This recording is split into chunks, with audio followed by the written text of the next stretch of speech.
Welcome back, guys. We're back on the Ferrari 308 today, and we've got a lot of parts that have arrived in the last few days, so we're gonna make some progress in this one. Our laser cutter order has arrived, which means we've got a pedal box to build, seats to mount, an ECU mount to install, and a few other parts to check out. And the brakes arrived at the end of last week. Some absolutely beautiful, amazing, featherweight AP Racing Pro 5000R calipers and some big old rotors to go with them. These are some of the coolest parts to show up for the car yet, and I'm excited to give you guys the full rundown. We've got a lot of progress and fabrication to do in this one, so let's dive into it. And don't forget, subscribe if you haven't yet. We're getting closer and closer to finishing this car up, and I want you all here for when we finally fire it up. Let's go.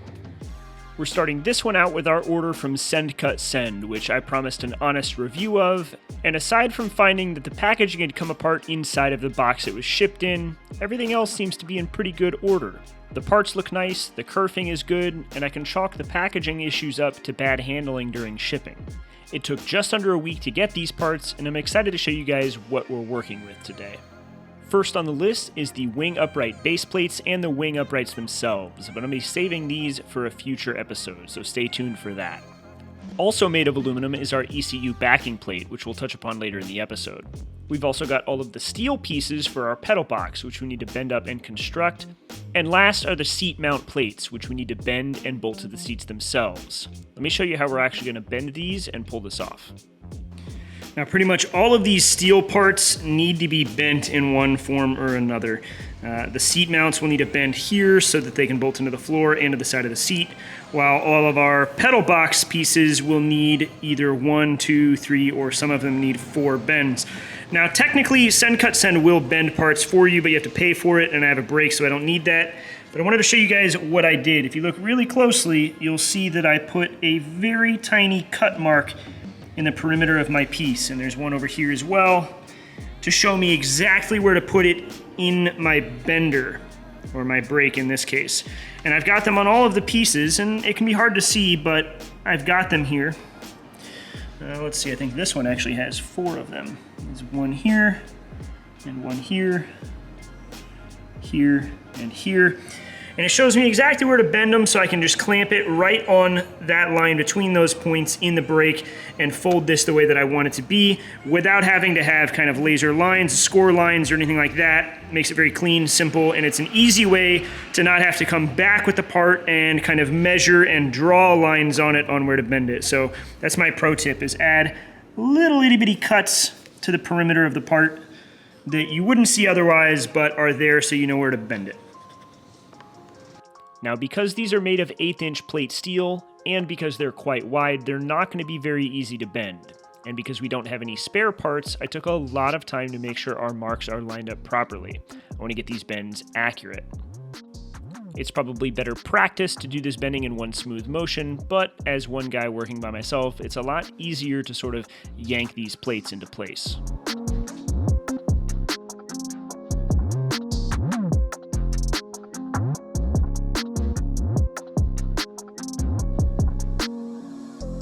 After getting both plates bent to 90 degrees, I had to remove the carpet from the car and add a bit of clearance to the holes for the seat mounts. These seat mounts are a bit longer than I anticipated, and I need to make sure I have access to the holes in the floor. I took a few quick measurements and knocked it out. That, of course, brings us to actually installing the mounts onto the seat itself. I'm happy to say that my measurements were spot on, and the mount lined up perfectly with the holes in the seat. There was no slop or wiggle room, and it's exactly as I hoped that it would be. However, the same can't be said for both sides of the seat, and I guess that should be expected to a degree. This is a composite seat with threaded inserts encased within it, and there's bound to be some variability from side to side. So my second mount didn't quite line up, and I had to punch out the holes by about 1 millimeter in order to get it to bolt on. With the mounts actually bolted to the seat though, I was able to put it into the car, and as hoped, my measurements for the mounts on the floor were spot on. My bolts were able to hand thread in, and I didn't have to fuss with the alignment whatsoever. With everything finger tight, I took the opportunity to climb into the car with a mounted seat for the first time yet. The seating position feels spot on, and I'm really happy with how these mounts have actually worked out. I've given myself some adjustability for in the future, including adjustment to both the angle and the fore and aft position of the seat. It's not a ton of adjustment, but it should be more than enough. If we ever needed more adjustment, we could always pen up another mount with added holes. All right, with the seat in place, I want to get the pedal box tacked together and get the pedals in the car. We've got to bend a lot of these pieces up, but we've only got one of each, which means I've got to get the bends correct and in the correct direction. I've messed that up more times than I can count. I do it all the time. I think anybody with a brake can vouch. It's pretty easy to put something in there and whoops, you find out you've bent your part backwards. Now, most of this stuff should be pretty easy to get right. However, there is, I guess, two pieces here that need multiple bends in different directions, which means I've got to pay a lot of attention to getting it right. And I've got to pay attention to the order that I do the bends in so I can make sure I can still get the part in the brake, because bending parts on the brake sounds really easy on the surface, but honestly, planning out bends in my head I find to be one of the most challenging things I face in fabrication. Trying to picture if I put a flat plate in and I add a bend and then I take it out and I flip it over and do a bend the other way, and then I want to go and add another bend. If I flip it back, will the part be able to still go in the brake? Can I still do the next operation that I need to accomplish? It's really challenging sometimes. I'm sure you could draw it out somehow, but instead I'm going to give you guys a quick example of what I mean, and then we'll try to bend this thing up and hope I get it right. For my example, I want to bend up a simple bracket that loosely mimics what we're about to bend up for the pedal box. It consists of 4 total bends with 2 in each direction to give us 2 legs and 2 feet. The most important bend is this one right here, and you can see that unless I bend this bracket into the brake, there's no way to make these legs the same length. It's just not possible, although this is a viable solution to pull this off. Now, if that doesn't make sense, let me show an alternative.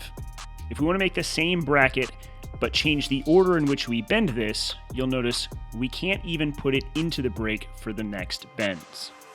Now, I'm hoping all of that makes some sense, but to highlight it, we're hitting the brake. We can't add any bend between this point here and here. So if we wanted to bend, maybe say here to bend, kind of backwards and add a short leg to it, it's impossible to do now, especially if we're trying to do the other side. So it's really important to consider what order your bends go in, and a lot of the times you'll honestly find that it's just not possible to make a part on the brake, even if it seems simple to do. A finger brake helps a lot, but even still, sometimes just mathematically or geometrically, it can't be done. You run into problems pretty often, and that's when you start splitting things into multiple pieces. Now, one upshot to building this pedal box in Fusion 360 is that I can open the Fusion 360 app on my phone and take a look at my part model. It's fully featured and has all of the details that it does on the computer itself.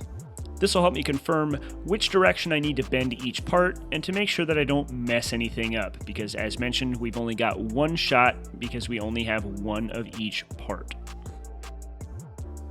If you thought I took a lot of time on the seat mounts, this was on a different level.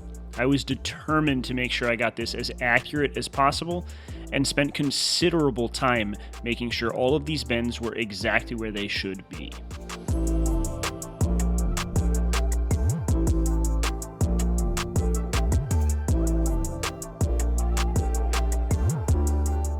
Having all of the parts line up on the workbench was extremely rewarding. And that's not to say that it's absolutely perfect, but having bent this stuff up by hand, I'm really happy with how it turned out, and none of the gaps are too big that we can't TIG weld them.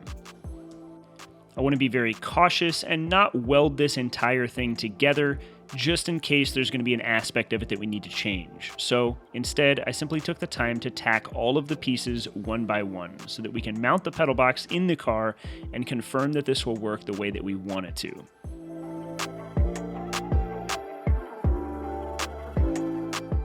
With the whole outer structure tacked together, it was time to fit the front reinforcement plate, which should give this whole package a lot more strength as I'm mashing on the pedals.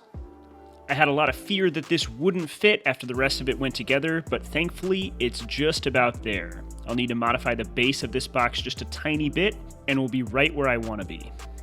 So I installed the pedals, got the rest of the pieces tacked into place, and now it's time to drop it into the car.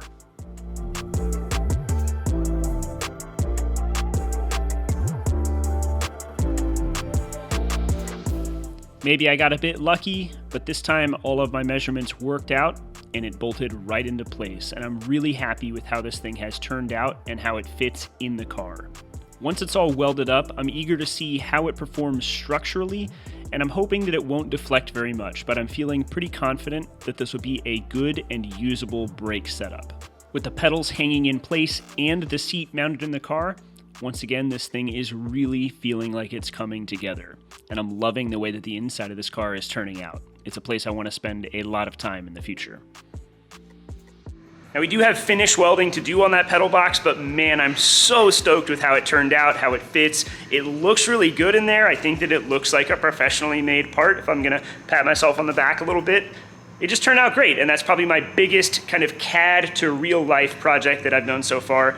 I'm excited to use those skills more, and thankfully the parts from Send Cut Send did show up and kind of got cut accurately, so it did go together the way that I would hope. I'm gonna wait to actually weld it all together until I have the cylinders to go on it, because I wanna make sure they're gonna clear that front add-on brace that we have. There's a chance that kind of the bottom radius for those bolts on the lower part of those cylinders won't clear, in which case I'll have to get creative or come up with a solution or kind of cut and modify it. And I don't wanna try to cut it up once it's all welded. So I'm gonna wait until we have the cylinders, then we'll weld it up and finish the installation, get it powder coated, whatever. Let's move over to that ECU mount, get it cleaned up and installed in the car, cross the ECU off the list. As a single piece, the mount arrived more or less finished, although I sized the holes so that I could tap them, but I've decided to change course. Instead of tapping them, I've ordered up some sweet 12.6mm nuts, since they'll be visible in the back of the car. With the holes appropriately drilled out and the edges finished, I'm really happy with how this piece looks, and all that's left is to actually install it. Now, installation admittedly wasn't the smoothest. First, the bolts that I decided to use initially were far too long, and second, this isn't easy to reach both sides. I have to reach into the car to hold the bolt, and into the engine bay to thread the nut on. The sheet metal of the bulkhead itself bows ever so slightly, making installation of the flat plate a little bit tricky, but in the end, it went on, and I'm really happy with how this looks mounted to the back of the firewall. It's a lot better than just having bolts and nuts protruding through it, and it's a nice detail piece that, while most people won't see, I'm happy knowing that it's there. That brings us to Christmas in October, because as mentioned, the brake showed up since the last episode, and to say that I'm excited is a bit of an understatement. The team over at AP Racing and Essex Parts were excited about the build and were interested in helping me out on a brake kit for the car. We've gone with 328mm rotors for the rear and 355 for the front. And when it comes to calipers, we've gone with AP Racing's Pro 5000R Radical calipers, but we'll go over those here in just a moment. Let's check out these rotors first. Inside the packaging are a set of AP Racing's two-piece floating J-hook rotors. And seeing these things on the table, they are absolutely gorgeous. AP's J-hook design offers a number of benefits, and as you can tell by looking at these, they are pre-bedded with Ferodo Racing compound. But as cool as the rotors are, the calipers are something else.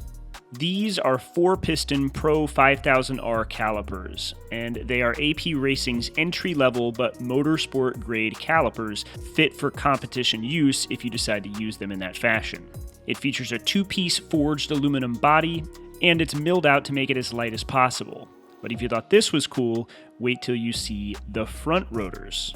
They're even bigger, as is the 6-piston Radical front caliper. This is absolutely the largest brake we could fit underneath a 17-inch front wheel. There is hardly any room to spare, but it's without a doubt the best brake package we could possibly fit on the front of the Ferrari. The 6-piston design will give us ample stopping power, especially considering the car will hopefully weigh right around 2,500 pounds. Obviously, these brakes are insane, and I'm really excited to see them on the car. They look incredible, and they're going to be huge in comparison to what was on the car before. But we can't quite put them on yet for a couple of reasons. The biggest one is I've got to re-drill these rotor hats from 5x120.65 to 5x114.3 because we changed the hub pattern on our hubs so that we could run our old wheels that I've got.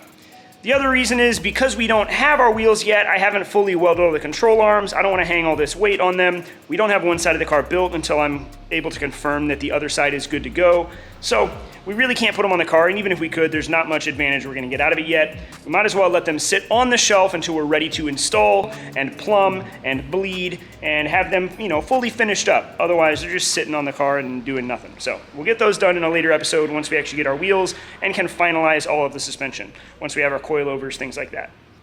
What we can do right now, though, is put these things on a scale and compare them to the old brakes. See what kind of unsprung weight loss we're gonna have. Because obviously these are gonna be way higher in performance, but I'm also eager to see if we're gonna lose some weight while we're at it.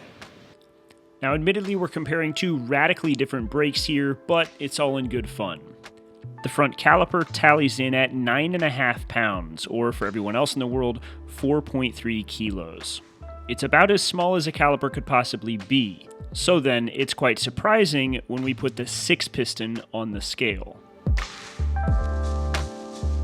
The AP caliper comes in at 6 pounds, or just 2.7 kilos.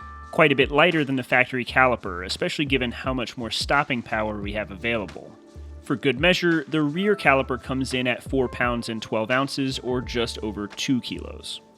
Now, some of you guys are gonna say, what about the rotors? Well, I tossed the factory Ferrari rotors forever ago because they're old and I don't need them. They're not really relevant anymore, so I can't give you a rotor weight. It's a pretty safe guess to say that the new rotors are going to weigh more than the old ones. I don't know for certain, but the new ones are huge in comparison. So is there actually a net loss of weight on the unsprung side of things? I don't know. This whole thing, not very accurate, not very scientific, but it's interesting nonetheless, and I wanted to share it with you guys. So take it for what you will. All right, end of the episode. I'm throwing thoughts at you guys. I'm back in the car because, one, I've got a seat mounted and my pedals are here and all that stuff. It feels pretty sick in here.